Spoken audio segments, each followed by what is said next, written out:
Pascal. Bonjour Diane. Tu étais présent hier à l'Assemblée générale de la Ligue pour la liberté nationale des vaccinations. Oui. Et tu as fait une conférence. Qu'est-ce qui t'a amené à venir participer à cette conférence après l'Assemblée générale de la Ligue? Je dirais que déjà, il s'agit d'une ligue nationale donc, qui est susceptible de représenter le peuple pour la liberté. Il y a l'idée de la liberté vaccinale, mais la liberté de l'individu, du citoyen tout court. Et puis, il y a cette idée aussi de la neutralité et de vraiment la représentation du peuple. Voilà comment je perçois la Ligue et c'est pour ça que j'étais si heureux de faire cette conférence. Et en fait, les vaccinations, c'est quelque chose auquel tu as réfléchi ou quel était le lien entre ton rôle de professeur et la vaccination, on peut dire? Il n'y avait quasiment aucun lien avant cette histoire de Covid, quoi. D'accord. En fait. Moi, je ne suis pas un anti-vax. J'ai quand même conscience que l'immunité de l'individu le protège de tout, mais je ne suis pas un anti-vax. Maintenant, cette histoire de Covid que j'appellerais Corona Circus, vraiment a fait déborder la goutte de mon vase, quoi. Et vraiment, moi déjà, ça a commencé par rapport à l'obligation du port du masque, quoi, pour nos étudiants. Donc déjà, j'ai vu cette maltraitance, mais en prolongement, j'ai bien perçu ce qui était souhaité comme soumission, en quelque sorte, au travers de cette soi-disant vaccination. Donc j'ai dénoncé aussi cette soi-disant vaccination et j'ai d'ailleurs fait une lettre de 6 pages au président de l'Université de Lorraine en intégrant cette problématique maltraitante, de la maltraitance liée à cette obligation de vaccination, parce que j'ai perçu j'ai entendu aussi mes étudiants, puisque en avril 2021, ma chef de département m'avait demandé d'écouter les étudiants parce qu'elle percevait qu'ils étaient en souffrance, et l'équipe enseignante aussi. Et du coup, j'en avais tiré un rapport, et effectivement, ils avaient, disons, ressenti, reconnu leur souffrance liée à cette situation. Et en fait, aussi, ce qu'on peut résumer, il faut vraiment se mettre à la place d'un jeune qui subit cela. Et je me suis mis à leur place. Et vraiment, ce qui me disait systématiquement, c'est que, mais monsieur, on n'avait pas le choix. Il fallait bien qu'on se fasse vacciner, sinon on n'aurait pas pu vivre normalement, on n'aurait pas pu sortir. Ça c'était trop, quoi. Voilà, pour moi, c'est juste abominable, inacceptable. D'accord. Donc, tu es venu intervenir après, donner une conférence après l'Assemblée générale. Ouais. Est-ce que tu peux nous en dire un peu plus? Bien sûr. J'ai déjà parlé un petit peu de mon aventure. Je vais la décrire en mode très rapide. J'ai été convoqué le 2 février 2022 pour méconduite parce que j'avais, à l'occasion d'une soutenance de projet avec mes étudiants, alors que mes étudiants portaient le masque pour présenter leur projet, puis mes collègues avaient leur masque, donc dans une salle ventilée, moi j'avais délibérément enlevé mon masque, je m'étais mis à distance de mes collègues parce que je voulais dénoncer ce que j'appelle cette stupidité. Voilà, j'avais compris que ça n'avait pas de sens, que le masque ne servait à rien, que j'avais vu que mes étudiants le mettaient à moitié, donc le masque dans ces conditions-là était un nid à microbes, était quelque chose que je n'ai pas accepté. Donc ma conférence, en fait, son titre, c'était « Je m'oppose à l'inacceptable et je propose le souhaitable ou le désirable ». Voilà. Et m'opposer à l'inacceptable, c'était au travers de cette aventure, donc convoqué le 2 février pour méconduite. Ensuite, je suis passé en commission disciplinaire le 13 mai 2022. Et puis, pendant mon temps de suspension, j'ai été suspendu depuis début mars, pendant 4 mois, avec salaire. Et en fait, j'ai vraiment vécu une aventure qui était pas évidente. En fait, cette aventure, elle démarre aussi avec, au niveau émotionnel, vraiment, j'ai ressenti une injustice par rapport aux soignants qui ont été suspendus. Donc du coup, ça a su rajouter à mon besoin de réagir en fait vis-à-vis de mes étudiants.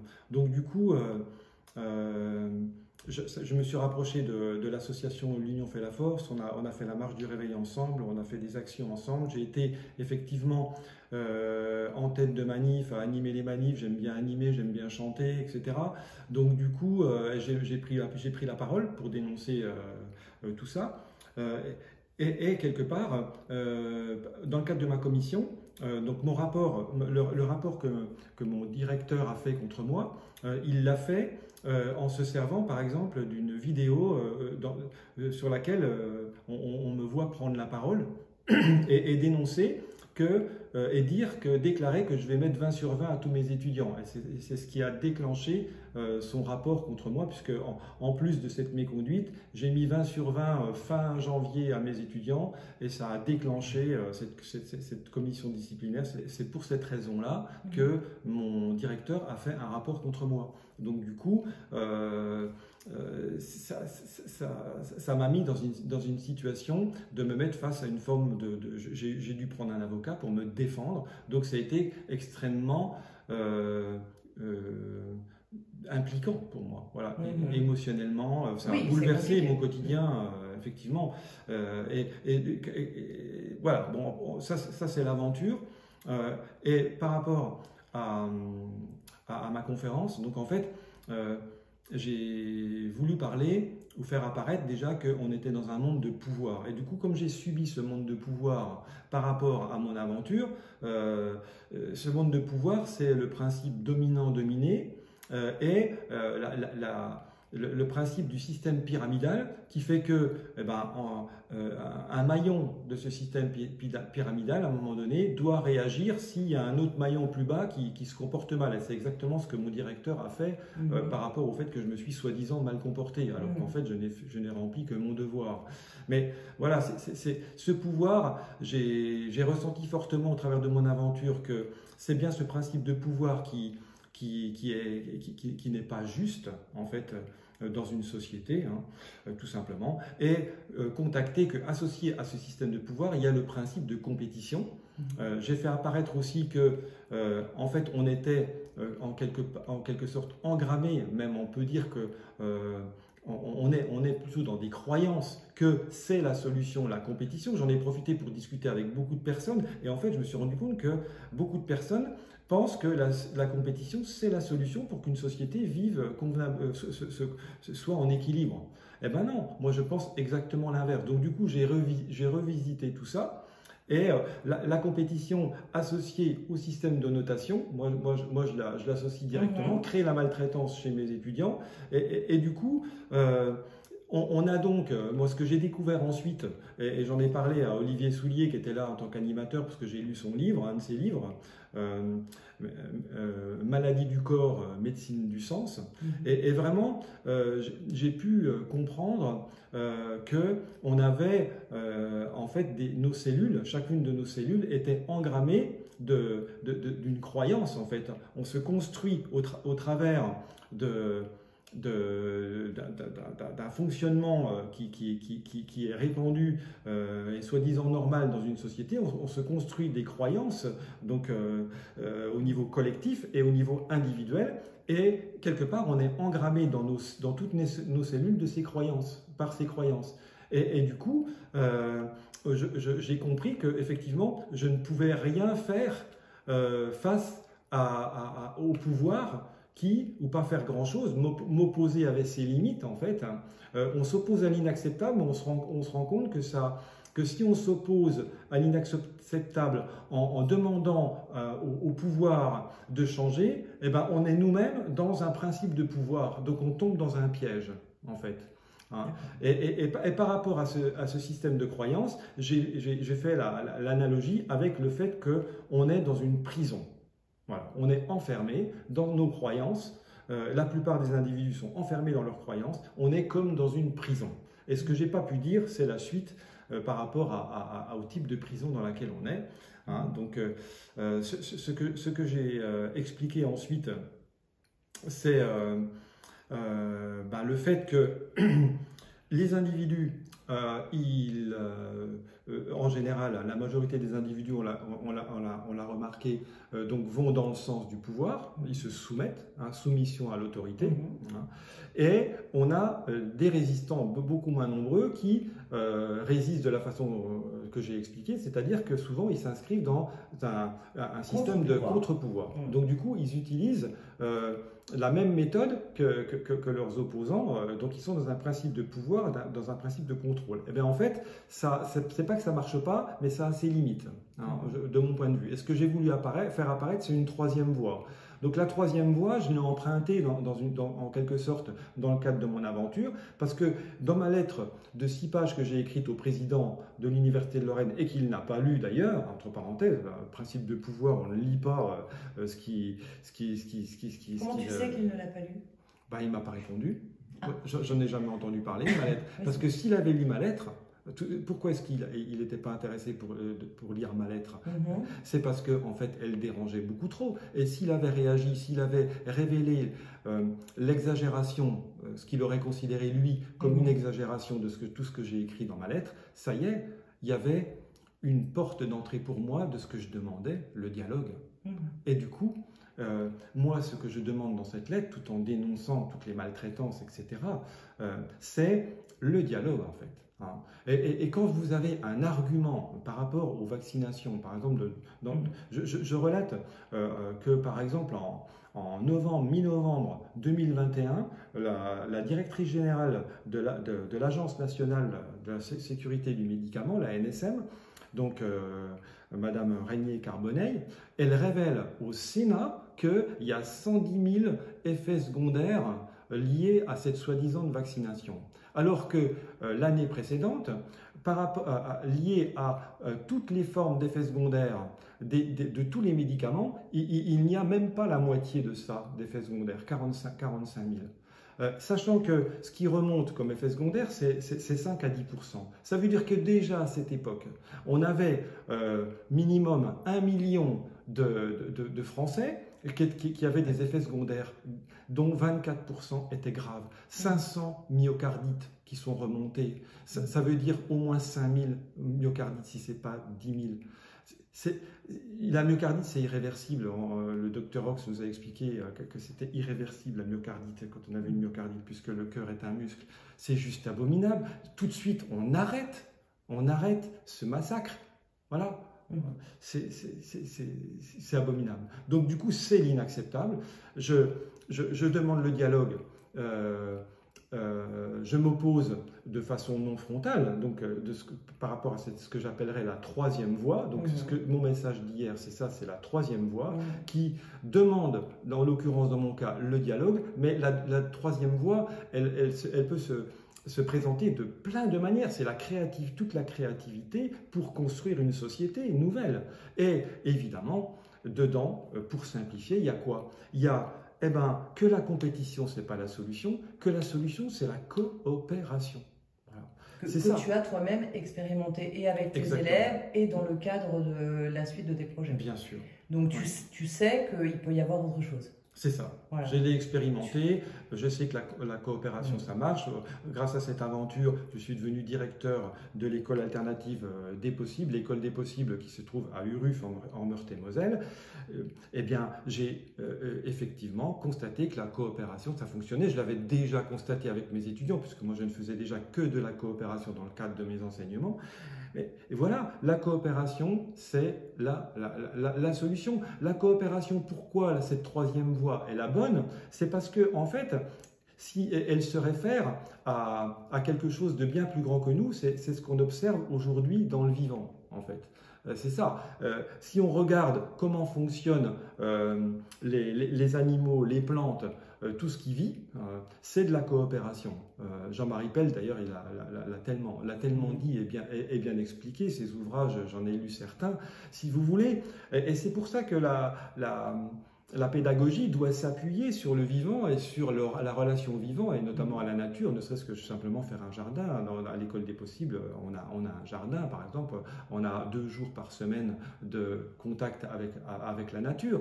Donc c'est le plus grand que nous qui nous informe que la solution, c'est la coopération, en fait. Et pourquoi pour toi la notation correspond correspond à une forme de domination en fait? En quoi pour toi la notation? Parce qu'on a tous été notés à l'école, Ouais, on n'a bien pas tous sûr. cette vision-là, et comment tu pourrais nous l'expliquer? Ouais. Ben, en fait, c'est ça revient à ce que j'ai expliqué tout à l'heure, que nos cellules étaient engrammées. En fait, d'une façon insidieuse, la note instille dans nos cellules le principe de dominant-dominé, notamment lorsqu'il y a des mauvaises notes, dominer quand on a des mauvaises notes et dominant quand on a des bonnes notes. Parce que la mauvaise note, comme la bonne note, est perverse en fait, sur le fond. Et quelque part, elle parle à notre inconscient insidieusement et nous signifie quelque part et imprime dans nos cellules que la solution c'est la compétition, que c'est le dominant-dominé et que c'est comme ça qu'une société... On pourrait dire aussi, quand on a une bonne note, on est content, on se dit qu'on a bien travaillé. Quand on a une mauvaise note, on se dit qu'on a quelque chose à revoir, etc. En quoi on passe de ça à la domination en fait? Parce qu'il y a le principe de comparaison. D'accord, ok, c'est plus la comparaison des notes les uns par rapport aux autres que la note en elle-même en fait. C'est ça. Okay, on peut dire que c'est presque plus la comparaison qui sous-entend la compétition, de toute façon, qui va de fait avec la compétition. Et alors donc, dans ton école alternative, il n'y a pas de comment vous... parce qu'on a quand même besoin d'une évaluation quand on est un élève ou même un étudiant, même un adulte, on fait quelque chose, on a envie d'avoir un retour, savoir si c'est bien, quel jugement pour pouvoir progresser ou pour être fier de ce qu'on a fait. Comment vous faites, puisque j'imagine que vous ne faites pas avec des notes? Non. En fait, on fait autrement. Moi, je l'ai fait avec mes étudiants autrement, c'est-à-dire qu'à un moment donné, on peut faire ce qu'on appelle un diagramme radar qui fait apparaître sur des tendances qu'on décide, je sais pas, l'expression écrite, les mathématiques, etc. Voilà, les tendances liées aux apprentissages fondamentaux et aussi, par exemple, en l'occurrence à l'université, liées à ce que les étudiants sont susceptibles d'acquérir comme notion dans le cadre de leur formation. Donc en fait, on a à faire apparaître sur un diagramme, on peut faire apparaître sur un diagramme radar donc toutes les facilités et difficultés de l'étudiant, et ça se fait en auto-évaluation, en relation avec l'étudiant. Et c'est ça la troisième voie. La troisième voie, c'est la relation, la coopération et la relation. Donc du coup, quand vous commencez à permettre la co-évaluation de l'étudiant, ou l'auto-évaluation, enfin la co-évaluation c'est mieux parce que c'est à la fois l'enseignant et l'étudiant, donc ils sont partenaires, et même ça peut commencer, j'ai appris et remarqué que ça commençait à partir de 6 ans chez l'enfant en fait, cette co-évaluation. On peut commencer, mais on peut la faire sous d'autres formes qu'avec le diagramme radar. Moi je parle de cette idée-là que j'ai eue par rapport à mes étudiants, mais la problématique, si par exemple on utilisait un diagramme radar et qu'on était dans ce processus, la problématique ce serait de le transformer, le diagramme radar, en une note. C'est la tendance directe, et ça c'est l'erreur. C'est l'erreur parce qu'on tombe dans le principe de comparaison, on tombe dans le principe de l'association d'une note à une valeur. En fait, ce que je disais tout à l'heure, qui est insidieux et par rapport à l'inconscient, c'est qu'il y a insidieusement, il y a l'idée que la note correspond à notre valeur personnelle. Donc ça, c'est extrêmement grave. Ça veut dire que ça occasionne une mésestime de l'individu, de la personne. Et même par rapport aux bonnes notes, le problème est le même. C'est-à-dire que, enfin pas le même, mais en tout cas est connexe, dans le sens où quand un étudiant a une bonne note, eh ben, il va avoir une attitude c'est un style par rapport à la comparaison, une attitude qui ne va pas être d'égalité et de considération de l'autre, puisque tout de suite il va se dire « Ah ben moi j'ai eu 18, toi tu as eu 4 ou tu as eu 5 ». Là, ça y est, on est dans quelque chose de pervers, hein, on est dans quelque chose de pervers relationnellement, je dirais. D'accord. Et en fait, donc là, en l'occurrence, chacun a son propre diagramme qui ne peuvent pas être comparés forcément les uns aux autres. Non.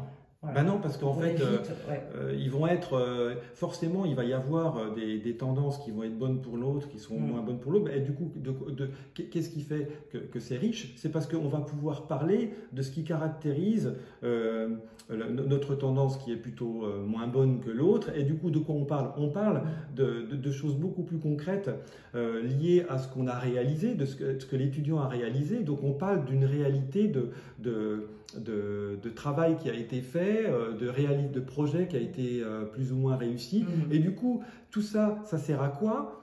Ça sert à progresser. Hein. Donc c'est pour ça que l'enseignant, il est là pour soutenir toujours. Donc on soutient toujours. Avec une note, c'est beaucoup plus difficile de soutenir. Tu as eu 4, ben, la prochaine fois, tu essaieras d'avoir 8. Bon, après, on reste enfermé, hein, on reste dans la prison de la comparaison. Hein. Donc,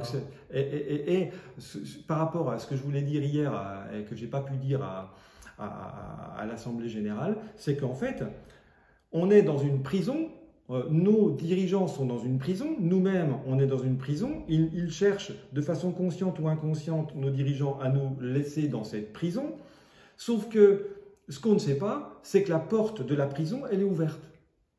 On est dans une prison dont la porte est ouverte.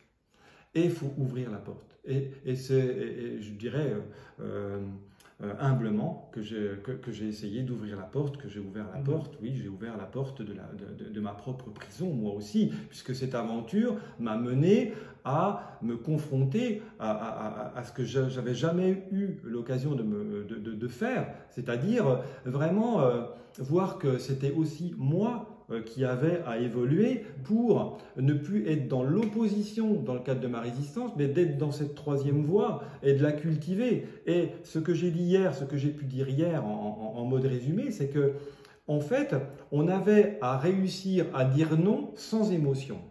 Donc, moi, j'ai dit non avec émotion pour commencer. Et aujourd'hui, si cette aventure m'arrivait à nouveau, je pense que je dirais non quasiment sans émotion. Et du coup, je suis beaucoup plus pertinent dans mon action. Je ne ferai certainement pas ce que j'ai fait. Par exemple, ce que je ferais, c'est que je créerais avec beaucoup plus de vigueur le dialogue. En fait, aujourd'hui, avec le recul, je créerais le dialogue en quelque part interpellant les étudiants et mes collègues à l'occasion d'une pause, en plein milieu de la cour, on fait des débats, et ça, eh ben, qu'est-ce que j'avais pas? Qu'est-ce qui me manquait? Et qu'est-ce qui m'aurait empêché de le faire? Ben, personne. J'aurais pu le faire. Oui, la maturation du souci aussi. On est dans l'émotion parce que voilà, on n'a pas digéré, on n'a pas réfléchi. Une fois qu'on a posé les choses, c'est effectivement plus facile, mais ça demande un temps de digestion. Hein. Tout à fait. Mais ça veut dire que moi-même, je manquais de confiance en moi. Et pour faire ça, c'est parce que quelque part, j'avais aussi moi peur. J'étais dans ma prison. La situation crise sanitaire a été quand même un trauma pour beaucoup de gens. Oui, mais je suis quand même tombé dans ce piège. Oui. Reconnaissons-le. En partie, et bien moins que les autres, mais... Moi, j'ai rempli mes autorisations, quoi. Non, mais j'hallucine aujourd'hui d'avoir fait ça. Donc, on voit bien que c'est assez consternant d'être tombé dans ce piège. Les chocs psychologiques qui faisaient, mais en état de sidération, et c'est vrai qu'on perd un peu la réflexion. Il fallait le temps de récupérer, et voilà, comme quand on se prend un coup de poing dans le ventre, on met du temps à récupérer sa respiration, et c'est un peu normal, quoi. Bah oui. D'accord. Et alors, pour clôturer avec l'Assemblée, les autres interventions que tu as entendues, est-ce que ça t'a parlé, Andreas, Emmanuel, Benoît, bon, tu connais, mais...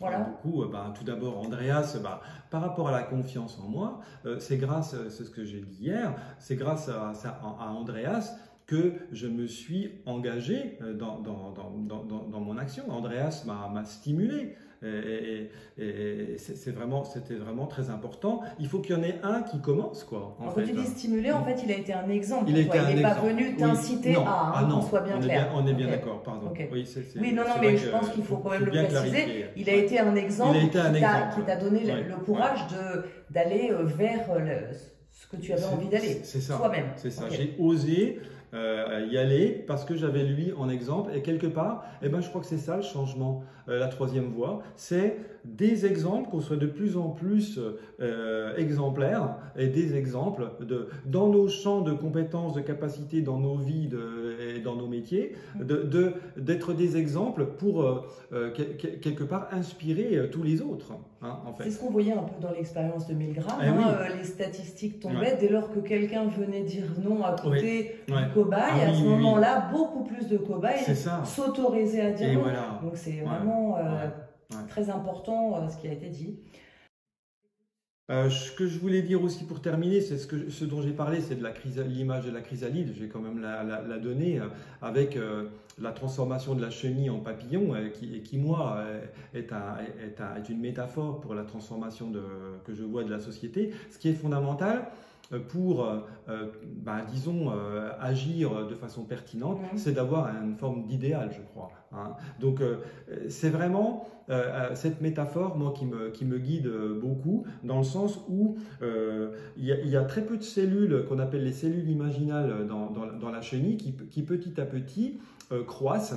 Et en intégrant, voire se nourrissant des autres cellules, des anciennes cellules de la chenille, et c'est ce qui fait que ça devient papillon. Et ce que je voudrais dire en complément, c'est que c'est comme un programme du vivant, en fait. On est sur un programme du vivant qu'on ne peut pas expliquer. Et c'est aussi, c'est contenu dans la troisième voie, ça s'émerveiller du vivant. Vous imaginez ce que la chrysalide représente comme mystère, quoi, en fait. C'est un mystère du vivant qu'on peut dire qui est un programme et qui, en fait, dont on a à prendre le chemin. On ne connaît pas le programme, mais on a commencé à prendre le chemin, c'est suivre un programme qu'on ne connaît pas, qui est celui du vivant. Et pour notre transformation de la société, c'est la même chose, parce que la chenille et le papillon font partie d'un écosystème. Nous, on fait partie d'un écosystème qui est une société intégrée dans le monde et dans l'univers, j'ai envie de dire.